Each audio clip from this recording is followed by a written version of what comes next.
CNN. We've heard so much about the loneliness epidemic that we are in the midst of, spurred on by technology and made even worse in recent years by the COVID-19 pandemic. In the 21st century, fewer Americans are married, have close friends, or belong to a religious community. The author Bruce Feiler thinks that the most powerful way to combat this is to return to one of humanity's oldest practices.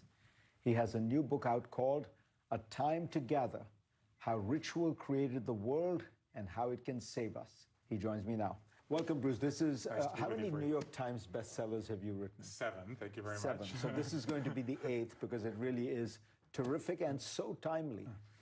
So you look at this, not just the epidemic of loneliness, but you talk about how you look at how divided we are. Yes. And in some ways, your book is an effort to find something that can bring us together. And to report on something that I think is already happening, right? So for me, a project like this always begins with a feeling. And that feeling was that we are fraying as a society. As we have this conversation, as anybody has any conversations, we have the enemy is in our pockets, right? Or nearby.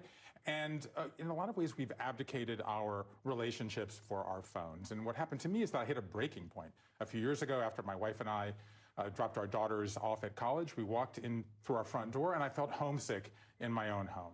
My dad had just died, my mom was aging, all my friendships needed to be remade, and I was craving connection. And so I thought, let me go look for solutions. And what I found is exactly what you said. Not only a startling story hiding in plain sight, but what I think may be perhaps one of the great untold stories in the world today, which is this renaissance of new ritual gatherings that's happening all over the world as people create astonishing new ways to gather in real life. And so I decided maybe that's the answer. So I went on this round-the-world ritual road trip. I attended and joined rituals in 16 countries on 6 continents. And what I tried to do in A Time to Gather is, first of all, tell a great adventure story, but really offer people a simple toolkit for how to create gatherings that everyone in your life will love. Do you think that these gatherings that you observe, particularly in the United States, are they because people feel a sense of loss? They feel like, as you were saying, you said something very interesting, that you felt like you needed to remake your friendships. Yes. I know a lot of men who feel that after the kids go to college, they have that feeling because they've sort of, you can't neglect work. Yes. You can't neglect family. And what men tend to do often is neglect their friends. And after the kids go to college, they're like, oh my God, what happened to all my old friends? And so you look at what these rituals are, okay? Some of them are old rituals made new. I went to a group baptism at the Vatican where they blessed interfaith children. I went to a beautiful cremation funeral in Ireland where everyone took a pebble home from the backyard that the deceased loved so much. I went to not one but 2 weddings where people passed around the rings, so by the time the couple put them on, they were warmed by everyone's love. But a lot of these are new rituals, like that are created in response to new transitions that we go through. Gender reveals, NICU graduations, soberversaries, cancerversaries, end of life doulas, end of company doulas, daddy-daughter dances, mommy proms. So people are basically, when the idea of rite of passage was invented 100 years ago by Arnold van Gennep, it was like the big 4: birth, coming of age, marriage, death. Now our lives go through many more twists and turns, and people are creating rituals for whatever they're doing. And a lot of these are ones that institutions never honored. So not just marriage, but divorce, not just fertility, but infertility. New experiences where we don't want to be alone. We want to be connecting with other people. My favorite chapter in the book is the Taylor Swift divorce ritual. Yes. You have to explain it. Okay, my wife too. I don't know what that says about us, but it's an amazing story about a young woman who grows up. Her parents are divorced, both grandparents. I'm not going to get divorced.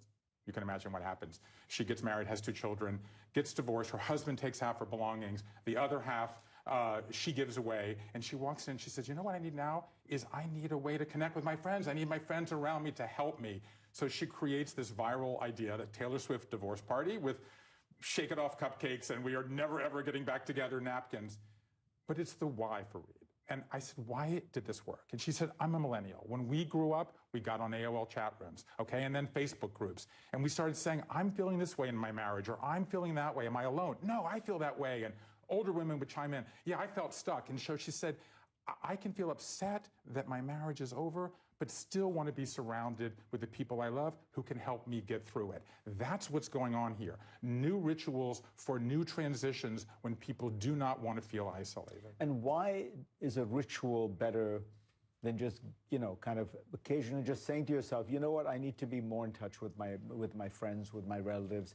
I'm gonna call them more often, meet them more often. So the way I think about this is we have 300,000 years of evidence that rituals work.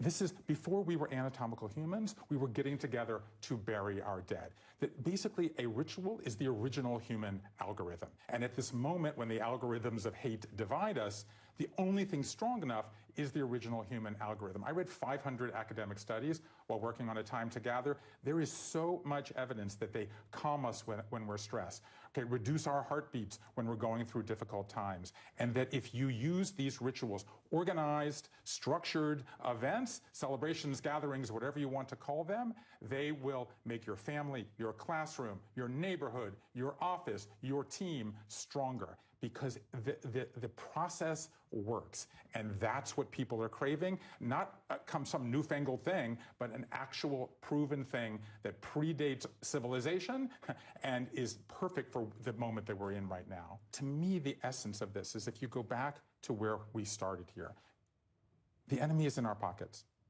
And when we are abdicating our lives to these algorithms, we need to wake up every day and say, I want to create a ritual state of mind, a commitment to say, I'm going to connect and reconnect with those that I love. We live in a time when our maladies are increasing, but our remedies are decreasing.